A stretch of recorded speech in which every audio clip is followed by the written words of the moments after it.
Мөрөн сумын засаг даргын 01 дугаар сарын 7-ны өдрийн А03 дугаар захирамжаар Мөрөн сумын нутаг дэвсгэрийн агаар бохирдуулагч ихүүсвэрийн тоолгын ажлын хэсгийн захирамж гарч дөрвөн ажлын хэсэг хуваагдаад өнөөдрөөс тоолгын ажил маань эхэлж байна.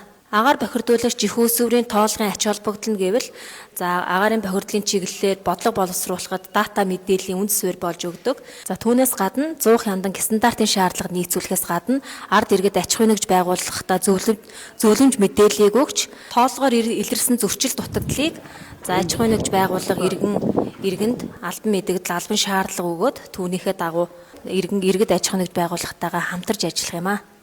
Энэхүү тоолгонд 3-аас 15 кВт хүчин чадалтай гэр хорооллын 100, 15-аас 100 кВт хүчин чадалтай аж ахуй нэгж байгууллагын 100, 100-аас 4200 кВт хүчин чадалтай аж ахуй нэгжүүдийн 100 хамрагдаж байгаамаа.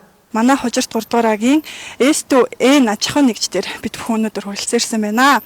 Манай энэ аж ахуй нэгж болвол агаарын бохирдлыг бууруулсан, айл өрхийнхөө эрүүл мэндээс урьдчилан сэргийлж, усан шүүлтүртэй яндан болвол тавьсан байгаа.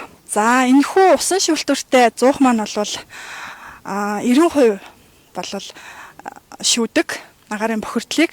Тийм ч одоо яндангаас гарч байгаа утаа нь бол саарл тийм цайвар өнгөтэй гардаг байгаа. Тийм учраас нийт аж ахуй нэгж, нийт айл өрхөө агаарын бохирдлоос урьдчилан сэргийлж манай энэ S2N аж ахуй нэгж дээр ирж бас туршлага судлаарай гэж та бүхнийг уриалж байна.